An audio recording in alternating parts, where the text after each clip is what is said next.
It's Tuesday the 4th of March and you're watching a CTV News election update. Voting for the SU officer elections opened today at 9 a.m. and will remain so until 10 p.m. on Thursday.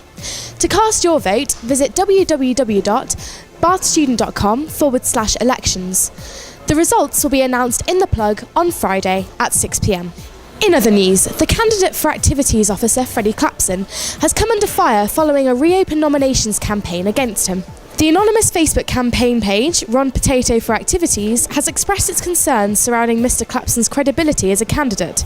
Although the page did apologise for the angst it has caused Mr Clapson, it has stressed its right to a fair competition. I caught up with Freddie to see what he had to say on the matter. Now, there is a reopen nominations campaign against you. Oh, I know. How's it been? Has it been a bit brutal? Has it been tough on you? Yeah. It's some of the things where I thought were a little bit personal.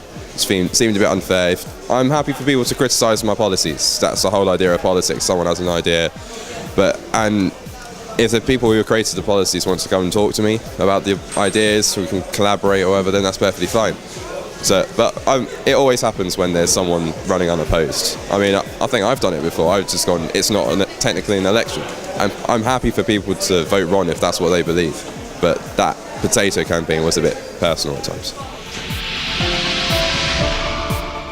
Mental health has been one of the student union's top 10 issues this year, and the signing of the pledge highlights its efforts in raising its awareness.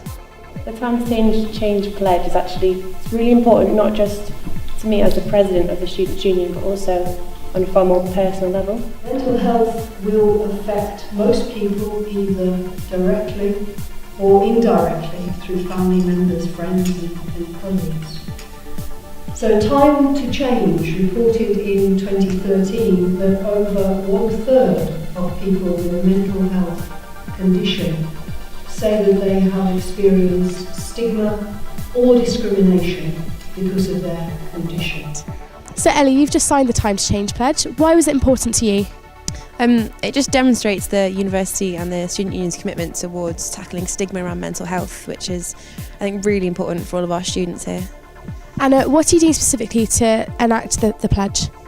Well, Sally's been organising a few campaigns, some student-led ones where we're arranging activities to help students themselves tackle mental health, but also organising some workshops that are designed to help you, to help your friends.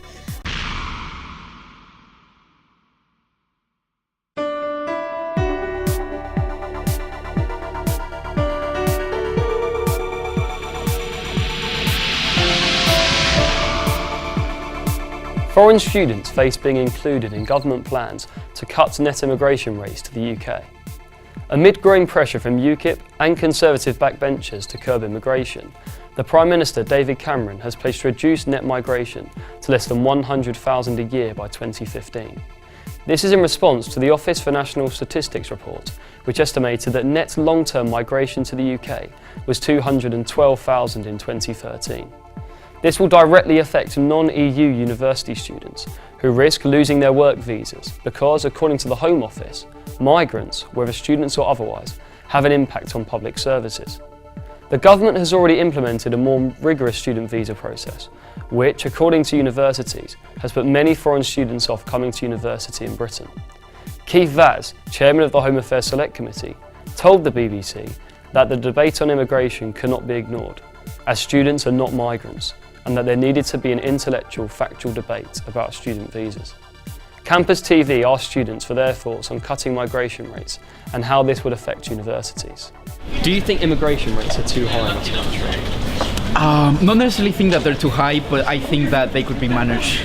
I should probably say no, because my parents are immigrants. I believe that the government has its own reasons to put it. I don't think we see the entire prospects in terms of economics and politics. If they're non-EU migrants, is that where a problem arises? No, there's absolutely no problem in the rates of non-EU migrants.